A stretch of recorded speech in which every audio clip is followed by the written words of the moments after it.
Seja bem-vindo ao Planeta Campo Talks, eu sou a Yaeli Bonfim e hoje eu estou aqui para falar com vocês sobre uma iniciativa que atua diretamente para solucionar um problema bastante sensível no Brasil, que é a inclusão de pequenos produtores rurais. Essa iniciativa que eu estou falando, ela já ajudou mais de 10 mil propriedades em todo o país, eles têm mais de 20 unidades espalhadas por 7 estados e vem atuando justamente para incluir esses produtores, que é um grande gargalo da nossa produção agropecuária.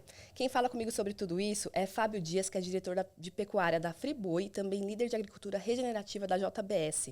Vou trazer um pouquinho aqui do currículo do Fábio Dias, porque é um currículo bastante interessante. Ele é formado em zootecnia pela Universidade de São Paulo, é mestre em produção animal pela Universidade Federal de Minas Gerais, também doutorando em biociência animal pela USP. Ele acumula mais de 30 anos de experiência no setor de pecuária, além de ter avançado conhecimento na concepção e implementação de programas de melhoramento genético de raças bovinas de corte. Fábio Dias, é um prazer ter você aqui com a gente no Planeta Campo Talks. Muito obrigado, bom dia. Obrigada a você pela participação aqui com a gente. Eu quero que você comece contando um pouquinho mais sobre os escritórios verdes, né? Eu já falei aqui sobre alguns resultados de vocês, mas eu quero que você conte pra gente como é que surgiu essa iniciativa, qual que é o grande foco desse projeto. Conta tudo pra gente. Olha, a iniciativa dos escritórios verdes, ela tem 3 anos, né? E ela tem, eu acho que é uma das coisas mais importantes na nossa estratégia de monitoramento de fornecedores ou do cuidado que a gente tem com a cadeia de fornecedores, né? Ela foi uma espécie de turning point, de ponto de virada, né, na nossa estratégia. Nós passamos quase 10 anos, depois que a gente assinou o TAC no Bioamazônico, né, Bioamazônia, bloqueando fornecedores. A gente começou a monitorar, tomou acesso primeiro por coordenadas, depois por mapas, usando geoprocessamento de imagens, né, o monitoramento remoto, e fomos bloqueando. E durante todos esses 10 anos, a nossa meta era já bloqueei 14 mil fornecedores. Eu estou indo super bem, né? Mas uma hora a gente percebeu, se eu bloqueio, eu tenho que criar um caminho para desbloquear, para ajudá-los a voltar para a legalidade. Porque existe um caminho. O Código Florestal prevê claramente como as fazendas, como os produtores têm que se comportar para que eles possam reconquistar a regularidade. Então a gente começou a trabalhar com isso e essa ideia nasceu com os escritórios verdes. Ele já começou grande, já começou com 13 escritórios, hoje são 20, né? Tem mais 4 coordenadores trabalhando. Tem uma equipe de 25 pessoas que trabalha o tempo inteiro para olhar detidamente cada caso de propriedade, de fazenda que está bloqueado, que não consegue vender para a JBS ou para qualquer signatário do Isso é do importante TAC, né? dizer, porque hoje mais de 50% dos frigoríficos que atuam na Amazônia fazem parte desse termo de ajustamento de conduta que é o TAC da carne, né, Fábio? Isso é muito grande. Na verdade, são 70 empresas que já assinaram, né?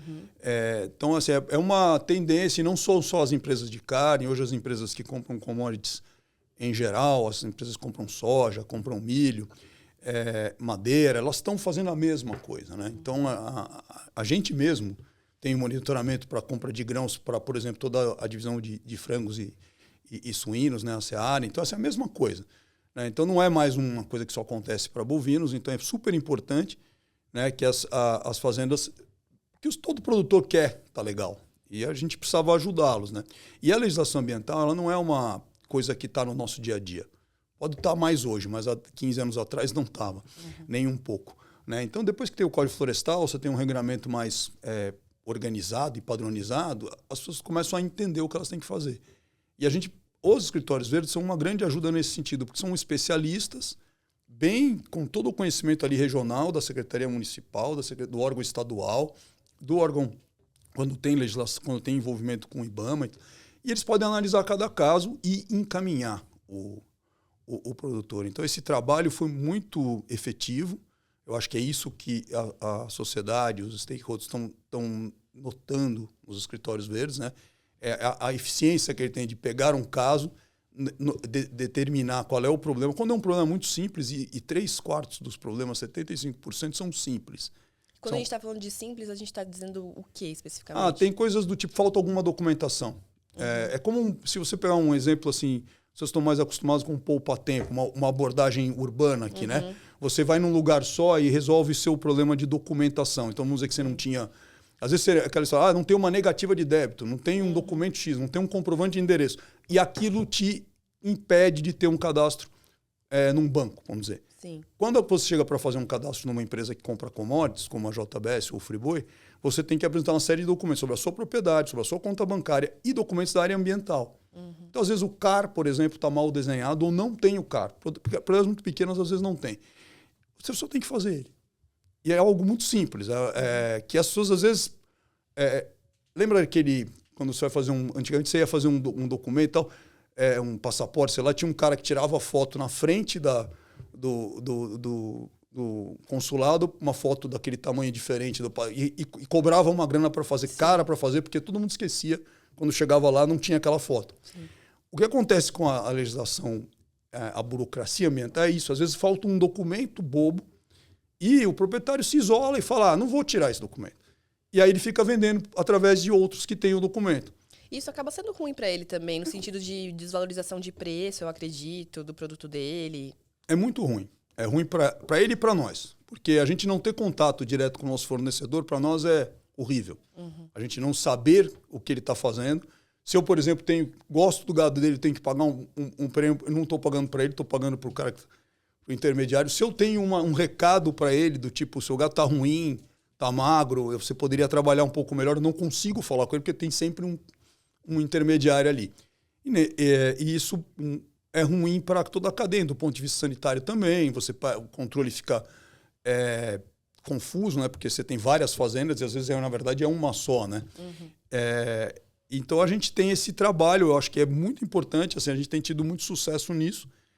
Grande parte dessas regularizações, elas são desse tipo, tá? Porque assim, a gente não tem o condão de apagar uma multa ambiental ou desembargar uma fazenda ou implantar um programa de recuperação ambiental e reconhecê-lo numa secretaria. Mas quando o problema é desse tipo simples, o escritório verde é extremamente eficiente. E é isso que está por trás desses volumes todos, que em 3 anos você trazer de volta para a regularidade comercial mais de 10 mil fazendas, mas está chegando em 14 mil hoje. É um número enorme mesmo, né? Mas tem isso. Então, assim, não é esse processo mais simples, mas a gente também está, né, agora sofisticando essa atuação, tá? Então, não, porque tem aqueles processos mais simples que eu falei, mas tem os processos que precisam de uma consultoria para fazer um programa, um PRA, e levar isso até a Secretaria do Meio Ambiente, o órgão estadual, vamos dizer, que normalmente é quem vai fazer a aprovação desse PRA. Tem que pagar multa, tem que fazer um laudo de desembargo, né? Essas coisas, a gente acho que é outra estratégia que deu certo. A gente não traz isso para dentro, porque é um trabalho muito especializado. Mas a gente conseguiu desenvolver uma rede de mais de 50 consultorias, cada uma com a sua especialidade em todas essas localidades onde a gente está, que podem ajudar os produtores. Essa é uma outra coisa. Quando você vai contratar um serviço de um especialista e você não tem uma pessoa sem conflito para te indicar um bom especialista, às vezes você contrata um cara que não é o melhor ou que está te cobrando muito caro, que te vende um parafusinho pelo preço de um serviço muito complicado e que não é. Então, o que a gente fez com essas consultorias foi identificar as consultorias que são realmente idôneas, criar uma tabela de custos razoáveis para cada trabalho.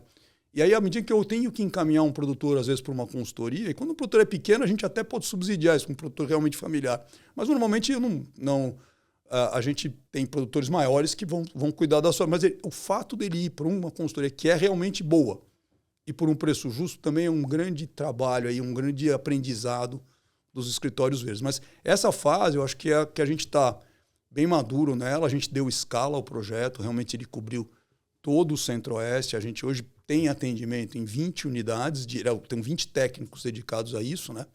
Eles ficam baseados em unidades do Friboi, mas eles atendem, como as unidades têm uma certa relação, na verdade as 33 unidades são atendidas por esses 20. Então todos os pontos de contato nosso com produtores tem um técnico do Escritório Verde para ser acessado rapidamente e ajudar o produtor. Muito bacana. Fábio, agora vocês estão indo além, né? Vocês estão indo além dessa assistência socioambiental de regularização dos produtores com os escritórios verdes 2.0. Eu queria falar um pouquinho também sobre isso. O que vocês vão fazer agora, além de ajudar os produtores a se regularizar ambientalmente? A ideia foi essa. A gente contactou muitos produtores e viu uma demanda clara ali Depois que o sujeito volta para a legalidade, volta a ter acesso, por exemplo, ao sistema bancário, pode pedir um financiamento, pode comercializar o gado com os melhores compradores, ele abre uma janela para ele pode melhorar a propriedade dele. Né? Ele tem oportunidade para melhorar seu sistema de produção e realmente ganhar mais dinheiro do que ele estaria ganhando ali. Né? E essa conformidade socioambiental permite a ele aproveitar uma tecnologia, uma assistência técnica. Então, nós estamos desenvolvendo agora, colocando dentro desse guarda-chuva, vamos dizer, de serviços aos nossos fornecedores, que é uma coisa mais ou menos nova para um frigorífico, né? A gente está juntando o que a gente pode fazer. Né? E para os produtores pequenos, produtores familiares, pequenas quantidades, esses produtores a gente está muito focado em ajudá-los a melhorar as pastagens.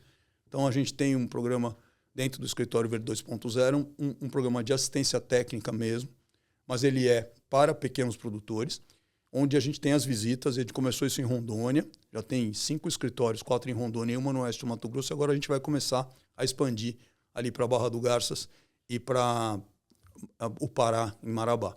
Mas esse programa para pequenos produtores familiares é assistência técnica mesmo. Vai 4 visitas por ano, o técnico vai coletar amostras, vai fazer a recomendação de adubação e depois a gente vai procurar orientar o produtor para que ele faça normalmente a calagem, botar o calcário primeiro, que é o grande destravador de fertilidade e aumento de capacidade de suporte das pastagens. É isso que a gente está fazendo já do oeste para cá, né, saindo lá de Rondônia e vindo para o centro-oeste. E está dando muito certo. A gente aproveitou um aprendizado que a gente já tinha com o programa Selo Social da nossa divisão de biodiesel, né? Isso ensinou para a gente. Então a gente já tem mais de 1.000 fazendas hoje sendo atendidas. Um projeto que já começou muito grande porque ele pegou essa história que a gente tinha na divisão de biodiesel, né? E está indo muito bem.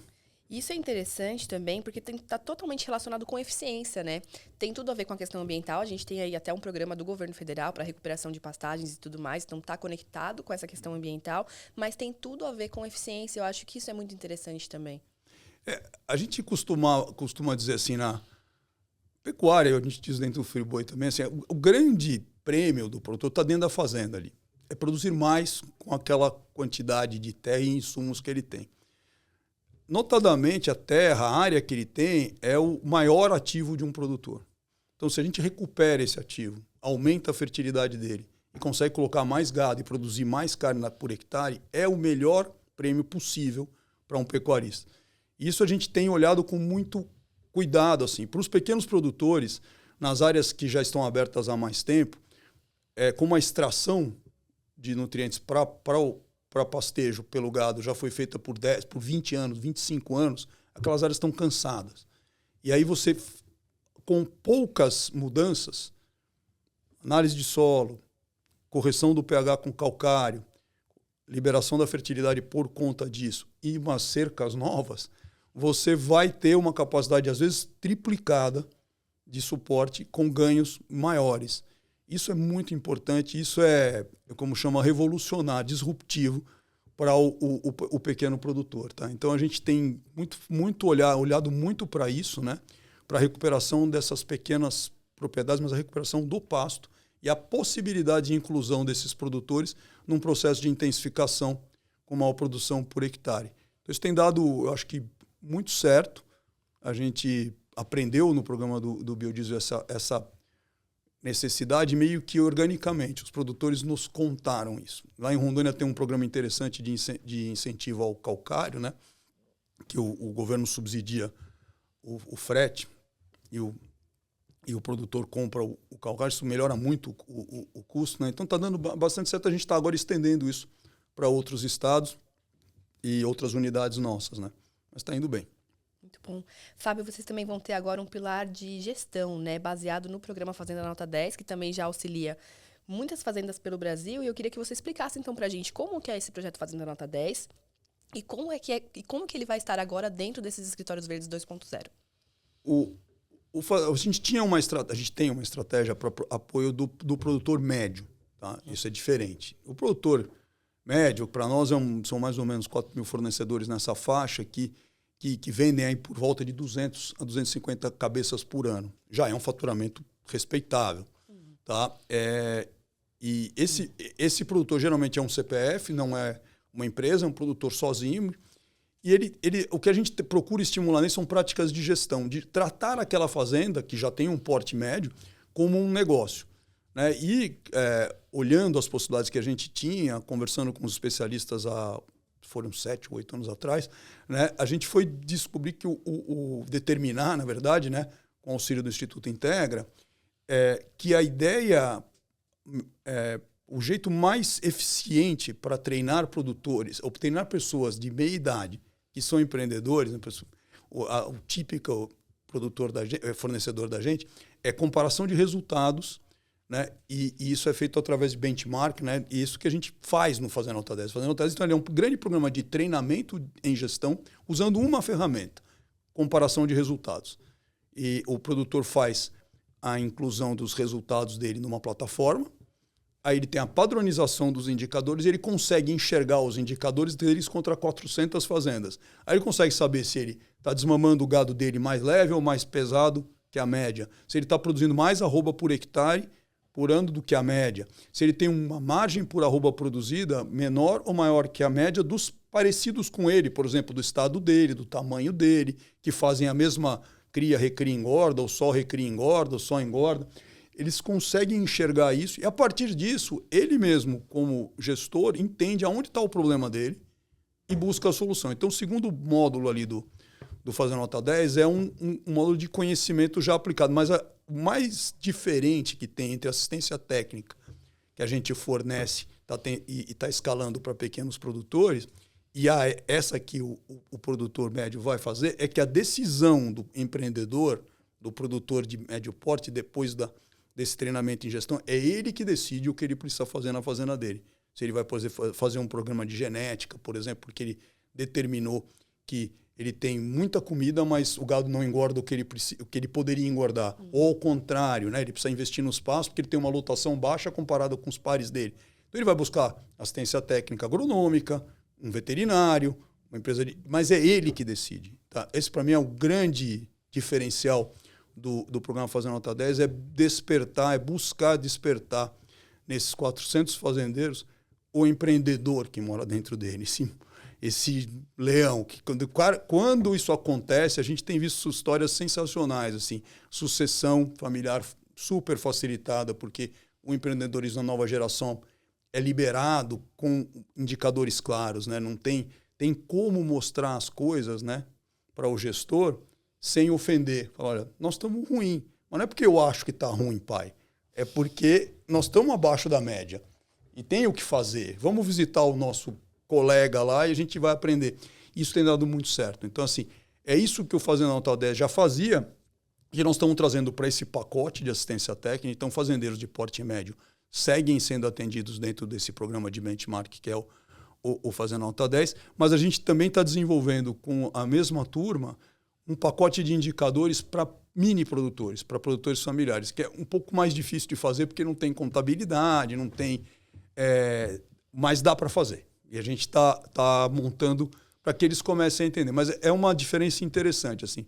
Para o pequeno produtor, a gente tem um pouco mais de decisão técnica. Né? A gente imagina que eles todos precisam melhorar as pastagens, então a gente tem um foco na análise de solo e no calcário. É uma decisão anterior. Na sequência, eles devem virar empreendedores e começar a decidir o que eles precisam fazer para frente. Mas isso é quando eles passam ali para esse tamanho médio. Isso tudo é muito bacana porque vocês realmente estão conseguindo fazer a inclusão desses pequenos e médios. Quando a gente discute a sustentabilidade, um dos grandes problemas é justamente esse, né? A gente fala, olha, os grandes estão indo, mas os pequenos e médios estão ficando para trás. E vocês estão conseguindo trabalhar justamente nesse gargalo. Qual que é o impacto que vocês imaginam que isso vai ter para a sustentabilidade no Brasil? Eu acho que o produtor menos sustentável é o que está quebrado. Então, o produtor que não está conseguindo uma renda mínima para cobrir as necessidades dele, ele fica estimulado a explorar a reserva legal, a desmontar as áreas de preservação permanente, a incentivar o filho dele a abrir uma área lá num lugar onde ainda não tem título, porque ele não tem como acomodar aquela nova geração ali naquela pequena propriedade para ter uma renda suficiente para aquela nova família que vai se formar ali. Então, esse produtor é que acaba sendo empurrado, tá, para uma área não conforme, não compliance, né, e pior, né, para operações que a gente está combatendo. Desmatamento ilegal, grilagem de terra e tal. Se a gente consegue trazer o pequeno produtor familiar, para a legalidade e para uma produção mais eficiente, a propriedade fica atrativa. E isso tem uma série de coisas para fazer isso acontecer. Não é só ele ser produtivo, ele precisa ter titulação, nós precisamos ter agilidade do governo para que o processo legal dele, porque aquilo que fideliza mesmo o proprietário sem título, ele não é proprietário. Sim. Ele parece um ocupador. E esse é um grande problema. São problemas grandes que a gente tem, mas eu acho que a gente tendo produtores que estão conseguindo tirar o seu sustento e mantendo a sua família unida, eles não têm esse estímulo, não têm essa necessidade de fazer esse movimento para o outro lado, para o ilegal. Então a gente consegue trazer todo mundo para um lado positivo do agronegócio, né? E você integra realmente produtores pequenos. Qual o caminho para o produtor? Pode crescer e virar um médio produtor, pode incorporar ali uma produção mais intensiva e aumentar a sua produção. Pode aumentar os negócios, ele tem que crescer, ou se integrar a produtores maiores como fornecedor de matérias-primas que não são tão fáceis de fazer em grande escala. Então tem certas culturas que são melhores de explorar numa propriedade pequena, um sistema agroflorestal como um cacau, ou certos tipos de pecuária mais intensiva, como gado de leite, que dá mais trabalho, ou um processo de reprodução, por exemplo, vaca, inseminação e touro, dá mais trabalho do que engordar boi, né? Então, assim, são coisas que se adaptam melhor à propriedade familiar e que se integram a um sistema que tem fazendas médias e fazendas grandes. A gente tem que buscar esse lugar para o produtor familiar e mantê-lo dentro da conformidade ou trazê-lo de volta para evitar esse caminho ruim. Com certeza. Fábio, uma coisa que eu queria também falar um pouquinho é sobre a rastreabilidade. Essa é uma coisa que a gente vem sendo bastante cobrado, né, no Brasil. A gente vem... os critérios socioambientais dos mercados estão cada vez mais exigentes, né? As pessoas estão cada vez mais querendo saber se aquele boi não passou por áreas desmatadas, se ele não tem problemas relacionados ali a direitos humanos. Então, eu queria que você explicasse um pouquinho para a gente como está essa questão da rastreabilidade, o que vocês têm feito com relação a isso. E eu queria já aproveitar para a gente falar do estado do Pará, porque no fim do ano passado, na COPE, eles lançaram uma iniciativa, né, para que as 26 milhões de cabeças de gado do estado, eles têm uma meta bastante ambiciosa de rastrear todo o gado em trânsito até o fim do ano que vem. E a JBS apoia essa iniciativa desde o lançamento. Então, eu queria que você já aproveitasse e falasse um pouquinho sobre tudo isso, sobre essa experiência do Pará, né, essa proatividade do estado nesse sentido, e sobre essa questão da rastreabilidade como um todo. A rastreabilidade é uma característica fundamental de qualquer sistema de produção de alimentos. Então, todo mundo que produz qualquer alimento precisa indicar aonde obtém suas matérias-primas e como processa isso dentro da fábrica. A novidade que tem é que, para a pecuária, isso sempre teve mais focado no processo de qualidade do produto mesmo dentro da fábrica. Então, eu tenho que saber o que aconteceu na fábrica, em que fábrica eu processei, que dia que eu abati o gado, o que eu usei para fazer aquele determinado produto, hambúrguer ou corte anatômico. Quando eu faço isso, eu tenho a rastreabilidade do produto ali dentro. Mas a gente tem há alguns anos, aí há uns 20 anos mais ou menos, uma agenda de como esse produto foi feito. Essa agenda começou com bem-estar animal, por exemplo, mas, por exemplo, aspectos sociais, lista do trabalho escravo, não é só ambiental. Sim. Né? São perguntas novas que ganharam muito destaque nos últimos 20 anos sobre como esses fazendeiros produziram esses animais. Quais são as relações que eles têm com os seus empregados, com a sua família, com os seus animais e com o seu ambiente. Isso exigiu que a gente montasse sistemas de rastreabilidade antes da fábrica, coisa que a gente não precisava fazer antes. Fazia só a rastreabilidade, vamos dizer, do pessoal da defesa sanitária, que era uma rastreabilidade para saber se teve algum tipo de problema, para como a gente conseguiu acabar com a febre aftosa, por exemplo, foi com rastreabilidade através das GTAs e por lote, que funciona super bem, é um grande ativo brasileiro, o controle de gado, controle do trânsito do gado e de outros animais também, não só o gado bovino, né? Mas funciona muito bem, mas essas novas perguntas tinham que ser anexadas a isso. Mas a gente separa muito claramente isso na JBS. Assim, a rastreabilidade é um arcabouço sobre o qual você coloca as análises de compliance, quer seja para bem-estar animal, para relações sociais ou para o meio ambiente. Mas a gente precisa estabelecer esse sistema de rastreabilidade para conhecer de onde os animais vieram. Nos últimos 12 anos, a gente investiu muito em controlar o nosso fornecedor direto. Tá? A gente tem controle hoje efetivo sobre todo o gado que é embarcado para nós e todas as propriedades de onde eles saem.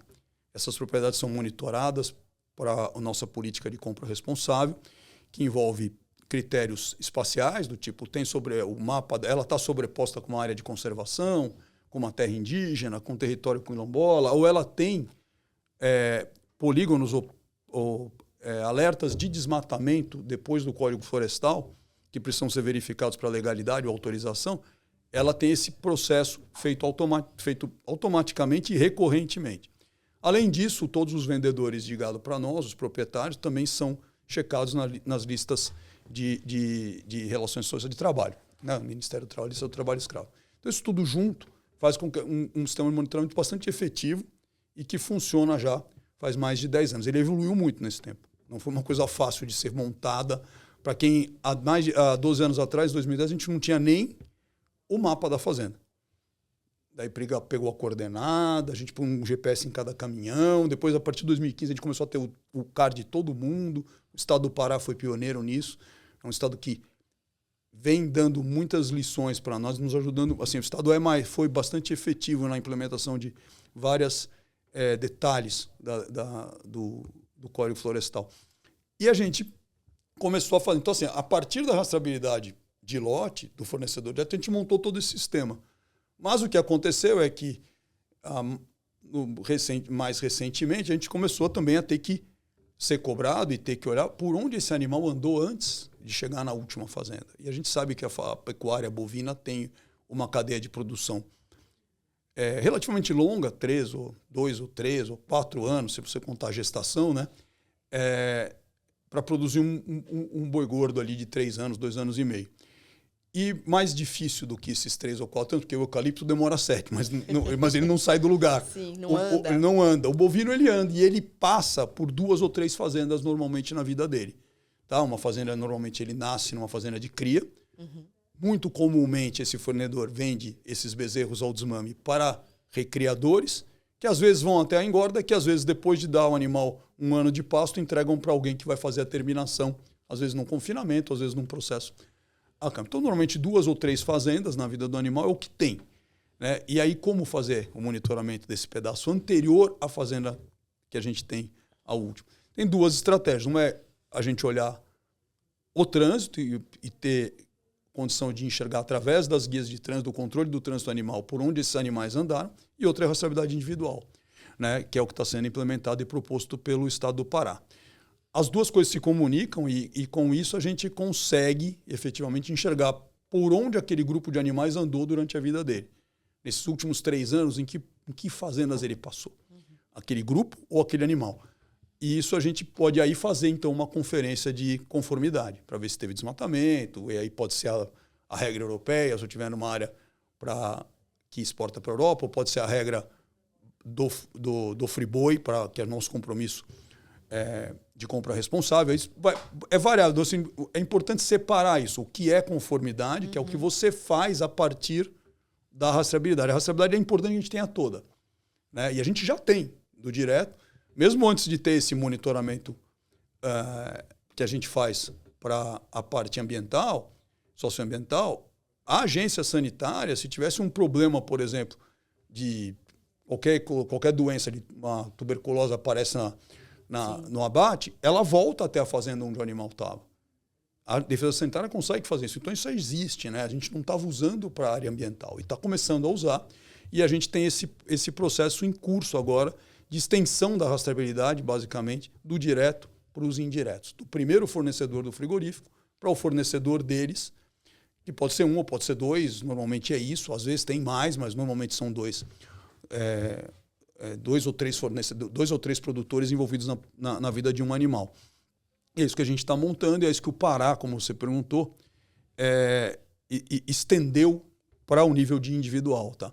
Porque o controle por lote ele tem muita importância, mas quando você mistura alguns animais de status diferentes, você não consegue saber quem é quem. Então, poucas fazendas com problema podem deixar todo o estoque contaminado, entre aspas, porque não é uma questão sanitária, mas você não consegue identificar aqueles animais. Então, você não consegue dar respostas firmes para os legisladores ou os clientes.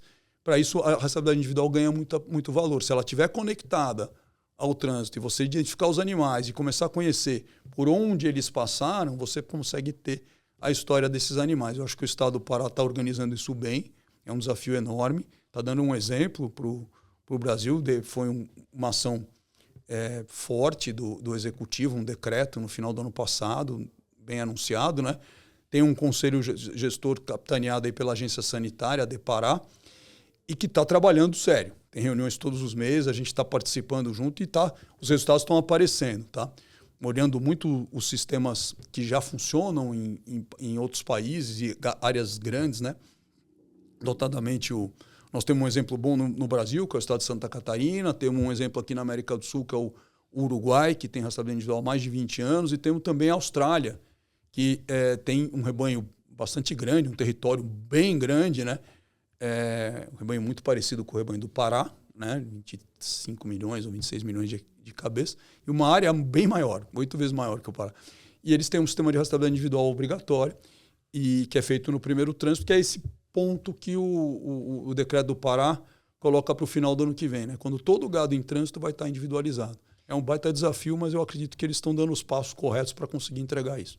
E como que eles têm feito na Austrália nesse sentido? É com brincos também? E tem a questão toda econômica, né? Envolvendo isso para os produtores arcarem com esse custo de colocar os brincos nos animais? Como que isso vem sendo resolvido? Qual poderia ser o caminho para a gente?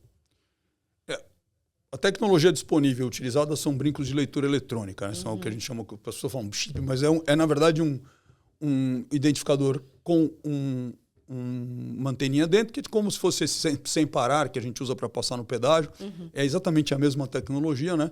Tem um número ali dentro do brinco e você lê ele com uma antena de radiofrequência. Então, esse é o jeito que todo mundo usa. Tá? Assim, é um brinco eletrônico de forma a dar escala ao processo.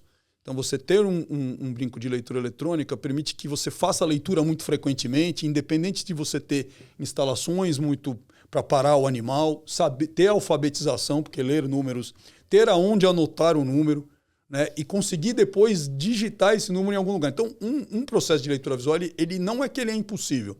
Ele é muito mais difícil de escalar e de blindar contra erros de anotação e depois de transmissão.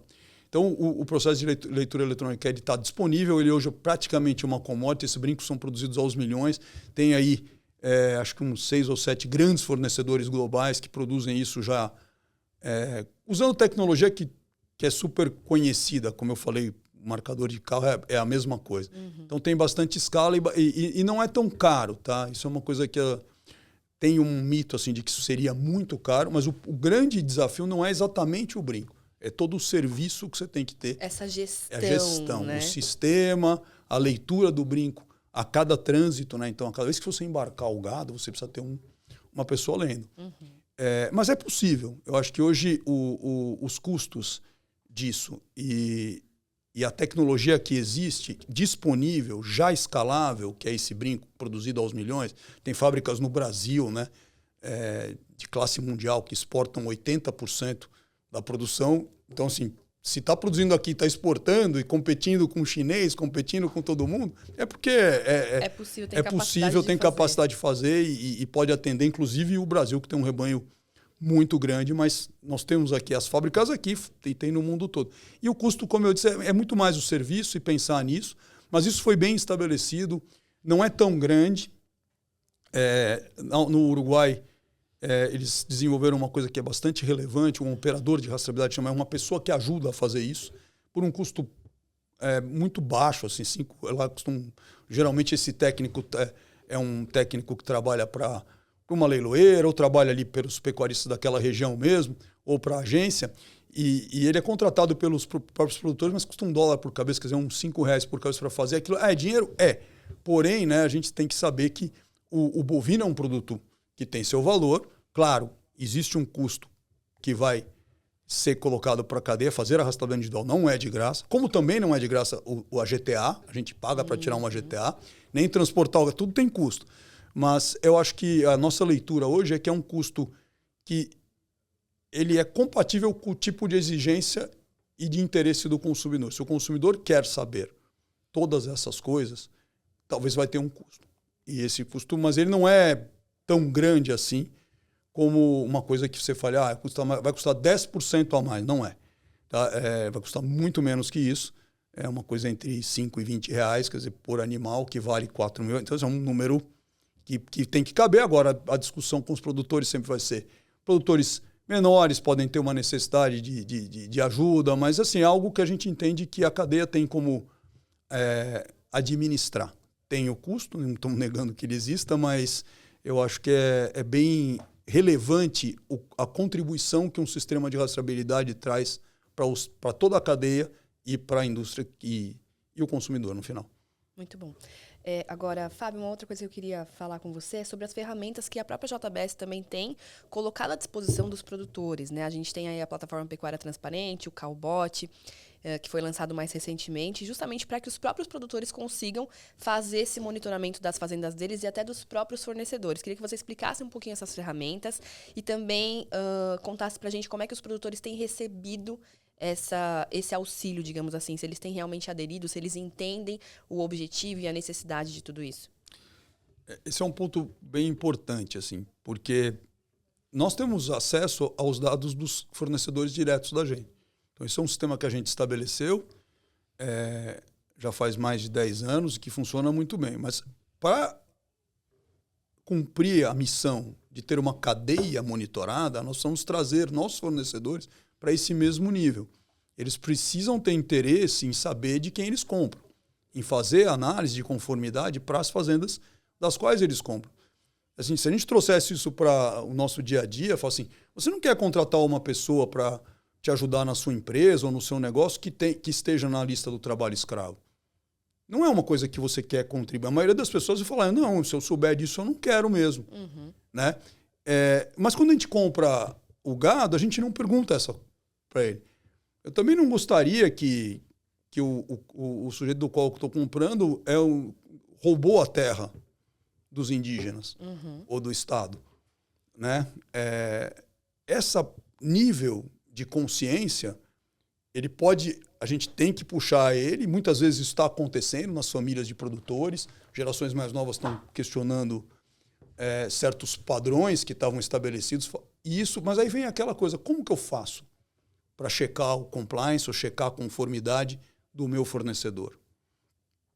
E a gente descobriu como fazer isso, como indústria, quando a gente falou, temos uma meta lá em 2010, quando assinamos o TAC, e estabelecemos ferramentas de geomonitoramento, empresas que fazem isso para nós e conseguem entregar isso numa velocidade muito rápida, guardamos isso no sistema, acertamos o nosso sistema de faturamento para que isso seja visível e rapidamente processado pelos compradores. Tudo isso aconteceu dentro da empresa, mas o produtor não sabe fazer isso. O produtor chega lá e fala, mas como que o CAR? O que é um CAR? É um mapa, mas que mapa? Onde é que está o mapa? Tem que olhar na base de dados nacional, tem que pegar o código, abaixar o polígono, pegar o polígono, colocar É impossível, é impossível. Ninguém consegue fazer isso. Tá? Então a gente criou duas ferramentas. Primeira ferramenta que nós criamos há mais ou menos pouco mais de 2 anos atrás, foi a plataforma de transparência, que a gente chama de Plataforma Pecuária Transparente ou PPT. A Plataforma Pecuária Transparente só é um cofre de dados onde os produtores podem colocar os seus dados voluntariamente de onde eles originaram o gado. Ele pode colocar uma transação só por fazenda que ele comprou, que vai fazer uma lista de onde ele comprou o gado. E ela vai guardar aquilo para que a gente possa receber relatórios no futuro. Fala, olha, nos últimos 2 anos, no último ano, essa fazenda não comprou nunca de uma fazenda com problema. Ela tem um nível melhor do que uma outra fazenda que está recorrentemente comprando de fazenda que tem sobreposição com terra indígena. Tudo bem, eu não estou sabendo de nada, mas você está guardando aquilo e você pode saber o que você vai fazer. Então aquilo vai guardando, e aquilo é um ambiente seguro, muito protegido, onde os produtores põem, a gente não consegue ver, ninguém mais pode ver esses dados, a gente só vai receber relatórios específicos dizendo está conforme ou não, e nós estamos começando a usar isso comercialmente em 2026. Então isso ainda é um processo de Então, guardem seus dados, tá? Mas a plataforma em si, ela é um cofre, como eu falei. Ela é um depósito, né? E onde os produtores podem, então, arquivar suas guias de trânsito. Ou uma lista de fazendas, ou todas as guias, aí a decisão é de como eles querem fazer. Por outro lado, a gente começou a ser inquirido pelos produtores, mas quando eu já fiz uma GTA, eu já comprei o gado. Se eu não quero comprar o gado, eu não vou emitir a guia de trânsito. Aí eu não vou ter o problema, mas eu preciso fazer uma análise prévia. Aí a gente criou pegou essa mesma ferramenta que a gente usa no nosso trabalho do dia a dia do Friboi, né? Onde eu tenho uma fazenda, eu olho todo dia se ela está conforme ou não, se não tem sobreposição. Isso demora alguns segundos para ser feito. A gente criou um robô, na verdade o jeito mais fácil hoje de conversar com qualquer pessoa, inclusive meu filho, minha esposa, é o WhatsApp, né? Então assim, é super rápido, então todo mundo usa o WhatsApp. Então a gente fez um robô que conversa com o produtor via WhatsApp, né? Então a gente chamou ele de cowbot. Mas esse robôzinho, que é um contato, qualquer um pode pegar ali, o cadastro é muito simples, né? É só para ter o usuário ali mesmo, não tem custo nenhum. E ele informando ou a localização, igual quando a gente manda a localização de onde a gente está no fim de semana para uma festa. Tá, chegando, tô aqui, é isso aí, aqui. Manda a localização, esse robô vai olhar isso vai passar isso para uma empresa de geomonitoramento que passa isso com o sistema, com o banco de dados nacional do cara, acha o cara daquela fazenda, analisa o cara e devolve para você uma consulta prévia para todos esses critérios. Se ele tem desmatamento recente, se ele tem sobreposição com área indígena, com área de conservação, se ele tem IBAMA, isso demora 3 minutos. Tá? Uau. Isso pode ser feito com a localização, quando você está lá, pode ser também digitada a latitude e a longitude, que você pode pegar, se você estiver no escritório, você está na tela do Google, assim, você vai lá onde é o embarcador, aquele Google Maps ali já tem a latitude e a longitude, é só pegar dali e digitar. Ou você põe o número do CAR mesmo. Quando tem, você pode pedir para o teu fornecedor, falar assim, então me manda o CAR. Ele manda o CAR e você digita o CAR ali, que é um número grande, mas que se está escrito, você coloca. Isso demora 3 minutos. Isso aí, vamos dizer, bombou. Escalou muito rápido. A gente colocou ele no ar no início do ano, ele está sendo usado assim, todo dia tem 40, 50 consultas que a gente vê. A gente nem guarda isso porque isso é uma consulta prévia, isso fica lá para o produtor, mas ele consegue orientar as compras dele. Se ele efetivamente está comprando, ou se ele tem uma equipe comprando, é muito rápido, o cara está vendo um gado num curral, ou ele está negociando. Isso é interessante porque mostra também o interesse do produtor. Às vezes não é que ele não tem interesse ou que ele não tem consciência, às vezes ele só não tinha como fazer isso de uma forma rápida e realmente ali eficiente para ele, né? É muito... Você não sabe, se você não tem ferramentas, você fala assim, me dá seu CPF, você anota o CPF. Se você for digitar ele num sistema, ele tem aquele código verificador, ele vai ver se está falso ou está certo na hora. Né? Se você tem uma loja e paga um serviço de consulta ao crédito, ele já pega isso aí e já confere para você se esse cara é devedor. É tudo uma evolução. Se eu anotar só o número da sua fazenda, o cara, eu não sei se ele está válido, se ele não está válido, mas se eu pego a localização, procuro ele e faço isso de forma muito fácil, as pessoas se engajaram de uma forma que eu esperava. As pessoas falam, a gente não esperava. Eu falei, eu esperava. Eu não acho que é todo mundo pró não conformidade. Ao contrário, é todo mundo a favor da conformidade. Se eu tiver chance de conferir, eu prefiro trabalhar com quem é conforme. Mas se ninguém me fala nada, é todo mundo igual. Uhum. Né? Então, eu acho que o Cowbot, para nós, como Escritório Verde, quando a gente passou a aprovar, se dedicar a botar nossas metas como recuperação de cadastro e não bloqueio, e agora a gente está fazendo uma para frente. Vocês podem fazer parte desse negócio. Né? E aí você tem sua história registrada na plataforma Pecuária Transparente, mostrando que você não faz nenhum negócio fora. Tem alguém pagando por isso hoje? Não. Mas vai ter. Entendeu? É essa a demanda mesmo. Falou assim, as fazendas que conhecem de onde elas compram e que podem efetivamente declarar isso, falar, olha, eu não compro de nenhuma fazenda não conforme pelos critérios de socioambientais. Isso faz uma diferença, fará uma diferença muito grande para qualquer propriedade. Sim, e isso para o Brasil, para a gente como imagem de país e tudo mais, também eu acredito que vai fazer muita diferença de mercado. Se a gente souber comunicar isso bem, né, internacionalmente, eu acredito que a gente também vai ter um diferencial de mercado como o Brasil. Isso é que nem... Eu me lembro quando lote de leilão, 30 bezerros na pista, tem 3 bezerros ruins, 27 bons. Você dá o lance no ruim, porque você não sabe qual que você está comprando. Você olha para o pior. Então, quando a gente pega todo o gado do Brasil e não sabe de onde ele veio, você entende que ele veio do problema.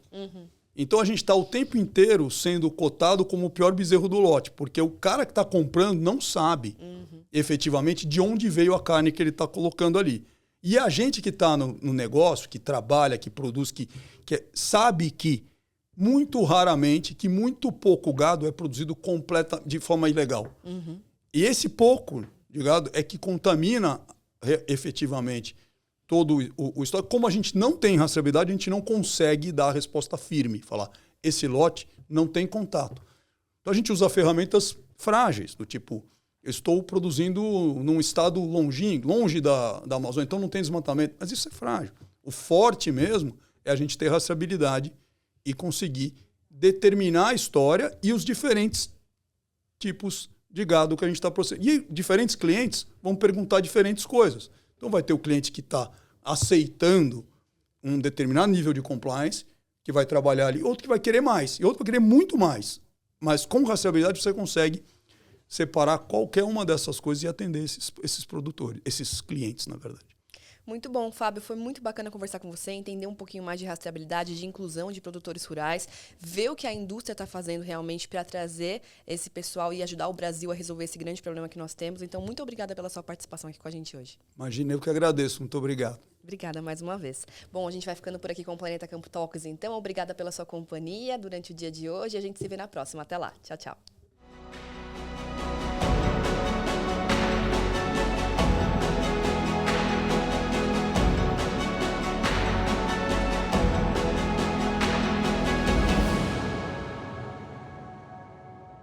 Planeta Campo Talks. Patrocínio JBS. Há 70 anos alimentando o que alimenta o mundo. UPL, reimaginando a sustentabilidade. Apoio SLC Agrícola, produzindo com eficiência e sustentabilidade. Infinity, gestão de resíduos. Associação Brasileira dos Criadores de Zebu, a BCZ de todos. Campo Forte, nosso forte é fazer você produzir mais.